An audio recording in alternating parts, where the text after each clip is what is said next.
ಬೆಂಗಳೂರು ಪೊಲೀಸರು ಈಗ ರಾಜಸ್ಥಾನದಲ್ಲಿ ಟ್ರ್ಯಾಪ್ ಆಗಿದ್ದಾರೆ ಅನ್ನೋ ಮಾಹಿತಿಗಳು ಲಭ್ಯವಾಗ್ತಾ ಇದೆ. ಆರೋಪಿ ಬಳಿ 2 ಲಕ್ಷಕ್ಕೆ ಬೇಡಿಕೆ ಇಟ್ಟು ರಾಜಸ್ಥಾನದಲ್ಲಿ ಟ್ರ್ಯಾಪ್ ಆಗಿದ್ದಾರೆ. ವರದಕ್ಷಿಣೆ ಕೇಸ್ನಲ್ಲಿ ಆರೋಪಿಯನ್ನ ಲಾಕ್ ಮಾಡೋದಕ್ಕೆ, ಆತನನ್ನ ಅರೆಸ್ಟ್ ಮಾಡೋದಕ್ಕೆ ಅಂತ ಹೋಗಿದ್ರು. ಆದರೆ ಇದೇ ವೇಳೆ ಹಣಕ್ಕಾಗಿ ಬೇಡಿಕೆ ಇಟ್ಟು ಆರೋಪಿ ಬಳಿಯಲ್ಲಿ ಲಾಕ್ ಆಗಿದ್ದಾರೆ. ರಾಜಸ್ಥಾನದ ಎಸಿಬಿ ಅಧಿಕಾರಿಗಳು ಲಾಕ್ ಮಾಡಿದ್ದಾರೆ. PSI Anita, head constable Uluvappa, constable Yatish trap ಆಗಿರುವಂತಹ ಪೊಲೀಸ್ ಅಧಿಕಾರಿಗಳು.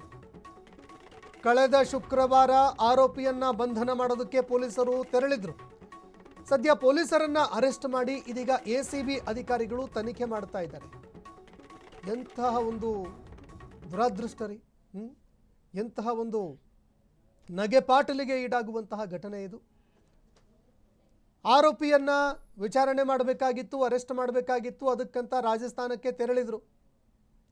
ವರದಕ್ಷಿಣೆ ಕೇಸ್ನಲ್ಲಿ ತಗಲಾಕೊಂಡಿದ್ದಂತಹ ಒಬ್ಬ ಆರೋಪಿ. ಆದರೆ ವರದಕ್ಷಿಣೆ ಕೇಸ್ನಲ್ಲಿ ಆರೋಪಿಯನ್ನ ಅರೆಸ್ಟ್ ಮಾಡೋದಕ್ಕಂತ ಪೊಲೀಸ್ ಅಧಿಕಾರಿಗಳು ತೆರಳಿದ್ರು. ಇದೇ ವೇಳೆ ಆರೋಪಿ ಬಳಿಯಲ್ಲಿ ಇವರು ದುಡ್ಡಿಗಾಗಿ ಬೇಡಿಕೆ ಇಟ್ಟಿದ್ದಾರೆ. 2 ಲಕ್ಷ ಕೊಡು ನೀನು, ನಾವು ಕೇಸನ್ನು ಇಲ್ಲಿಗೆ ಬಿಡ್ತೀವಿ ಅಂತ ಇವರು ಹೇಳಿದಾರಂತೆ. ಇದೇ ಸಂದರ್ಭದಲ್ಲಿ ಅಲ್ಲಿಯ ಎಸಿಬಿ ಅಧಿಕಾರಿಗಳು ಬಂದು ಇವ್ರನ್ನ ಲಾಕ್ ಮಾಡಿದ್ದಾರೆ.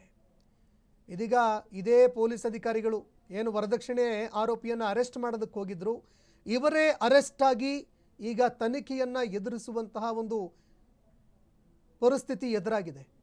ಪಿಎಸ್ಐ ಆಗಿರುವಂತಹ Anita, head constable Uluvappa, constable Yatish ಅವರು ಈಗ ಟ್ರ್ಯಾಪ್ ಆಗಿ ಆರೋಪಿಗಳಂತೆ ತನಿಖೆಯನ್ನು ಎದುರಿಸುವಂತಾಗಿದೆ. ನಿಜಕ್ಕೂ ಕೂಡ ಇದು ನಗೆಪಾಟಲಿಗೀಡು ಮಾಡುವಂತಹ ವಿಚಾರ.